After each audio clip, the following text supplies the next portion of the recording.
Assalamualaikum warahmatullahi wabarakatuh. Perkenalkan, nama saya Maulida Oktaviani, CGP Angkatan 11 dari Kota Pontianak. Saya akan memaparkan tugas koneksi antar materi modul 1.4 Budaya Positif. Kesimpulan mengenai peran saya dalam menciptakan budaya positif di sekolah. Seorang guru yang baik harus memiliki kemampuan dalam mewujudkan budaya positif di sekolah. Budaya positif dapat dijalankan dengan menerapkan konsep seperti disiplin positif, motivasi perilaku manusia, posisi kontrol restitusi, keyakinan sekolah atau kelas, dan segitiga restitusi. Disiplin positif merupakan suatu cara penerapan disiplin yang mengajarkan anak bertanggung jawab dan menumbuhkan kesadaran diri berdasarkan nilai-nilai kebajikan. Lebih ke arah disiplin diri yang dapat mengontrol diri dalam melakukan segala tindakan yang membuat murid menyadari dan memahami berdasarkan motivasi internal, bukan akibat paksaan, pujian, atau hukuman. Adapun motivasi perilaku manusia terdiri dari motivasi ekstrinsik dan motivasi intrinsik. Untuk menghindari ketidaknyamanan atau hukuman, serta untuk mendapatkan imbalan atau penghargaan dari orang lain merupakan motivasi ekstrinsik. Sedangkan untuk menjadi orang yang mereka inginkan dan menghargai diri sendiri dengan nilai-nilai yang mereka percayai merupakan motivasi intrinsik. Berikutnya, posisi kontrol restitusi terdiri dari 5. Yang pertama, guru sebagai penghukum. 2. Guru sebagai pembuat rasa bersalah. 3. Guru sebagai teman. 4. Guru sebagai pemantau. Dan 5. Guru sebagai manajer.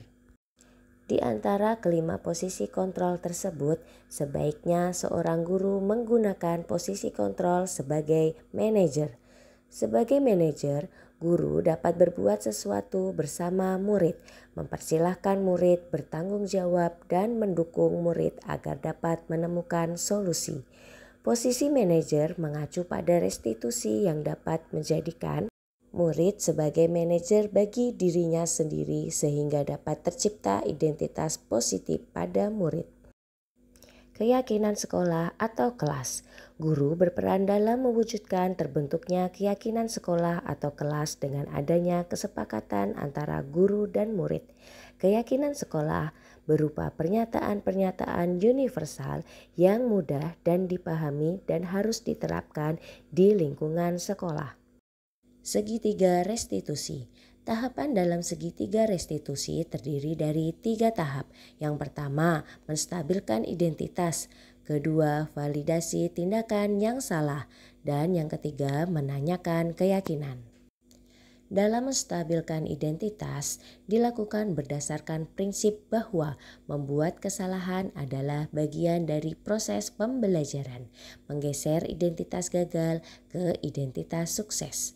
Sedangkan validasi tindakan yang salah dilakukan berdasarkan prinsip bahwa setiap perilaku berupaya memenuhi suatu kebutuhan tertentu sehingga guru atau orang tua akan bergeser dari pemikiran stimulus respon menjadi proaktif serta akan lebih mengenali dan mengakui kebutuhan murid atau anak.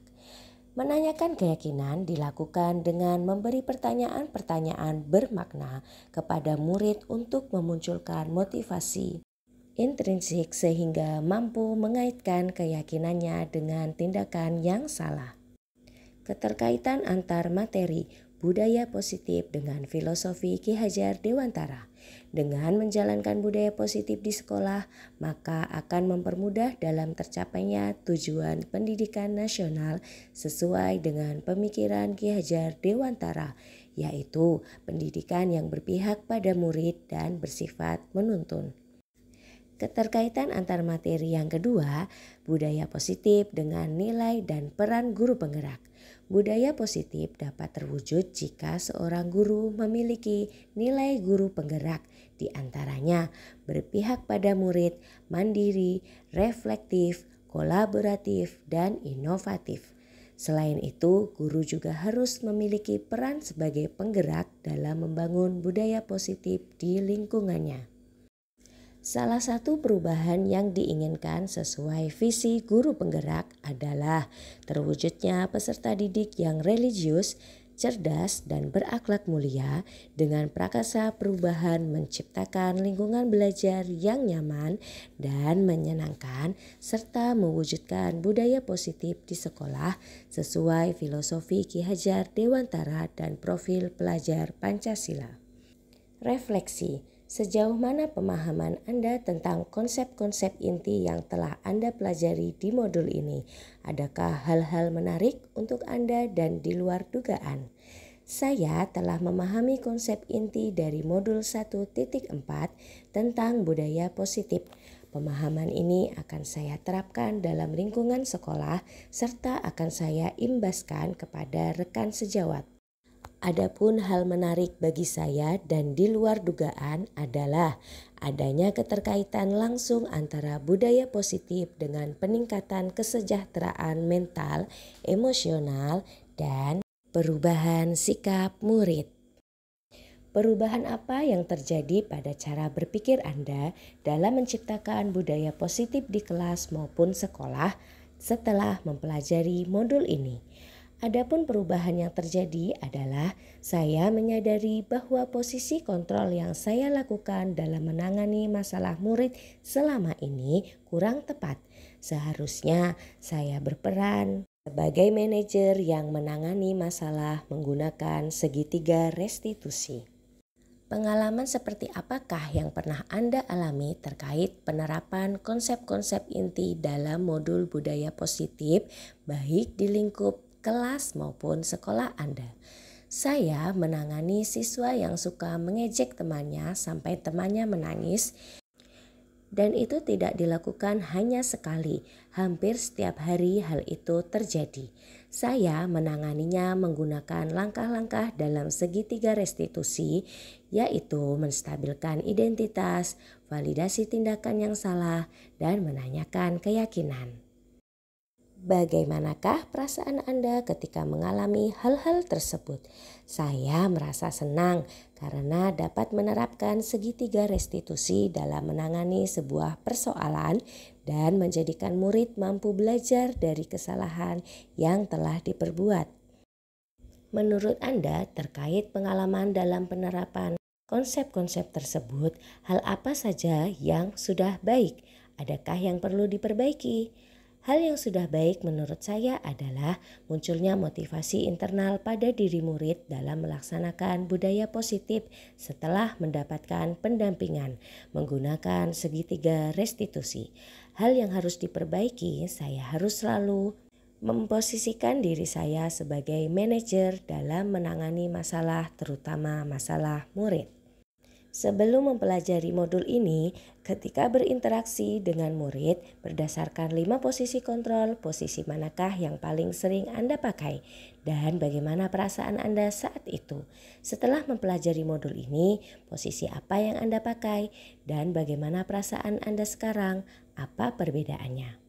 Sebelumnya posisi kontrol saya sebagai penghukum dan teman. Pada saat itu saya merasa bersalah karena memberikan hukuman jika anak berbuat salah. Dan saat pada posisi teman, murid sering mengulangi kesalahan walaupun sudah saya tegur. Namun setelah mempelajari modul 1.4 ini, saya mulai menerapkan posisi kontrol sebagai manajer dalam penyelesaian masalah. Perasaan saya menjadi senang dan saya mulai menyadari pentingnya komunikasi yang efektif untuk menumbuhkan rasa tanggung jawab pada diri murid. Sebelum mempelajari modul ini, pernahkah Anda menerapkan segitiga restitusi ketika menghadapi permasalahan murid Anda? Jika iya, tahap mana yang Anda praktekkan dan bagaimana Anda mempraktekkannya? Saya pernah melakukannya, namun hanya menggunakan 2 tahapan saja, yaitu menstabilkan identitas dan memvalidasi tindakan yang salah. Saya belum sampai menanyakan keyakinan. Yang saya lakukan waktu itu hanya menasihati untuk tidak mengulangi hal itu lagi. Selain konsep-konsep yang disampaikan dalam modul ini, adakah hal-hal lain yang menurut Anda penting untuk dipelajari dalam proses menciptakan budaya positif, baik di lingkungan kelas maupun sekolah? Hal lain yang penting dipelajari dalam proses menciptakan budaya positif adalah melakukan kolaborasi antara sekolah dan orang tua murid, agar budaya positif ini tidak hanya dilakukan di kelas atau sekolah saja, melainkan juga harus dilakukan di rumah agar menjadi suatu kebiasaan yang melekat pada diri anak saat berada dimanapun. Sekian pemaparan dari saya. Terima kasih. Wassalamualaikum warahmatullahi wabarakatuh. Salam dan bahagia selalu.